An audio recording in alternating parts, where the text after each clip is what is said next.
Look, I know exactly what happened the last time you tried to speak English in public.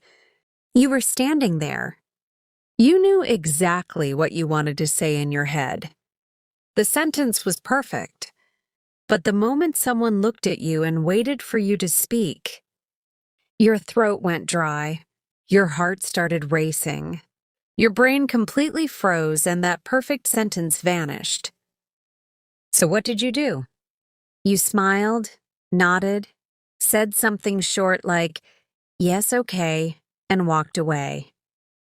And then, for the next 3 hours, you sat alone, replaying that moment in your head, feeling angry at yourself, thinking, why can't I just say it? I know the grammar. I know the words. Why am I so afraid? If you are a shy person, a quiet person, an introverted learner, listen to me closely. You do not have an English problem. You have a fear problem. And today, sitting right here in this podcast, we are going to break that fear down, piece by piece. No textbook phrases, no boring grammar rules. Just a real, honest blueprint to get you speaking English smoothly, without your heart jumping out of your chest. Welcome back to English Elevation. Grab a coffee, sit down, and let's talk. The core truth, the perfect English trap. Before I give you the actual strategy, we need to fix the psychology behind this fear. Why are we so terrified? Let me tell you about a student of mine. Let's call her Sarah. Sarah is incredibly smart. She can read an English business article and understand every single word. She scores 90% on grammar quizzes. But when she had to order a simple coffee at a local cafe in London, she almost started crying from anxiety. Why? Because Sarah was suffering from the perfect English trap.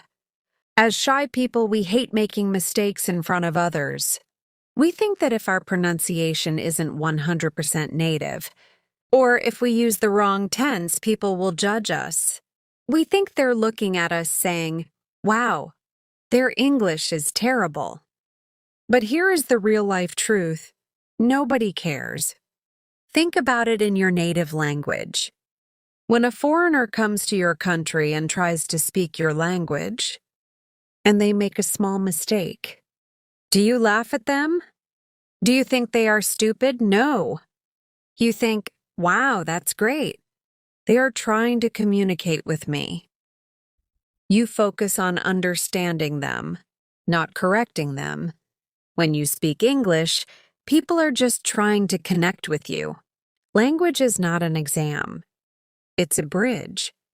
The moment you realize that communication is about connection, not perfection, the heavy weight on your shoulders drops. Step 1, the low-stakes speaking routine. Host. Okay, so how do we actually start speaking if our bodies are naturally shy?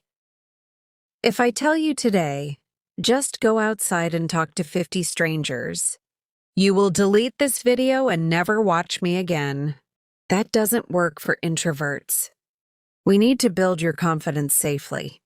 We start with low-stakes environments. What does that mean? It means speaking where there is absolutely zero danger of being judged. The first person you need to talk to is yourself. I know it sounds crazy, but think about it. Your brain is a muscle. If you only read English with your eyes, your jaw and tongue muscles don't know how to move to make those foreign sounds. Tomorrow morning, when you are making breakfast, do not just think in English. Speak it out loud to the empty room. Say, okay, now I'm pouring the milk. The weather looks a bit cloudy today. I need to finish my work by 5 p.m. No one is listening. There is no judgment, but your voice is getting used to the sound of English coming out of your own mouth. You are training your brain to bridge the gap between thinking and speaking. Do this for just 5 minutes a day. It costs nothing, but it changes everything. Step 2. The scripting method for real life. Host, now let's move into the real world. For a shy learner, the scariest part of speaking English is the unexpected. You don't know what the other person is going to ask, so you panic. To fix this, we use the scripting method. Think about your daily life. Where do you actually need to speak English? Is it a job interview? A meeting at work? Ordering food? Calling customer service? Shy people excel at preparation. Use that to your advantage.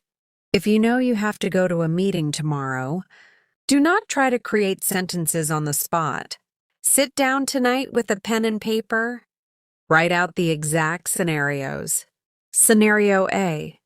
They ask for my opinion. Write down, from my perspective, we should focus on. Scenario B. I don't understand what they said. Write down, I'm sorry, could you rephrase that last part? You see what we are doing here? We are taking the surprise away. When you enter that room, you aren't guessing. You have a mental script ready. Even if you only use 20% of it, just knowing you have it in your pocket lowers your anxiety by half. Step 3, the 5-second recovery rule. But let's be realistic. This is real life. Even with preparation, you will make a mistake eventually. You will say he instead of she, or you will forget a word entirely. When that happens to a shy person, a mental bomb goes off. You panic, you blush, and you want to disappear. This is where you must use the 5-second recovery rule. When you make a mistake or forget a word, do not freeze and apologize endlessly. Do not say, "Oh, my English is so bad, I'm so sorry." Stop doing that. It signals to your brain that you did something dangerous. Instead, breathe. Pause for 2 seconds.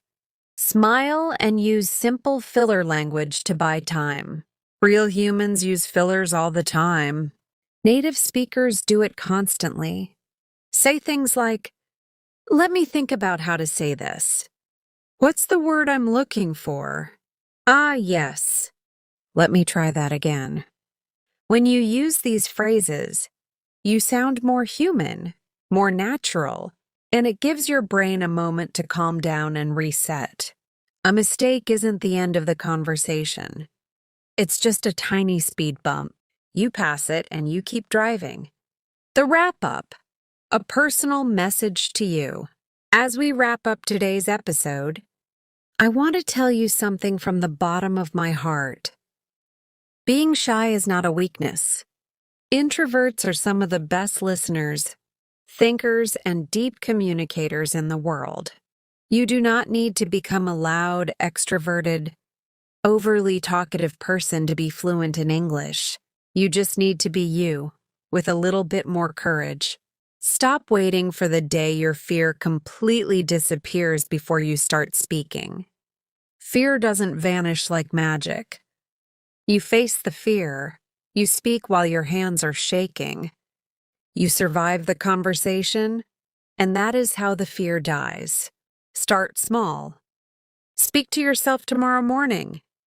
Script your next conversation. And the next time your heart races, look at that fear and say, I see you, but I'm going to speak anyway. You've got this. Your English is better than you think it is.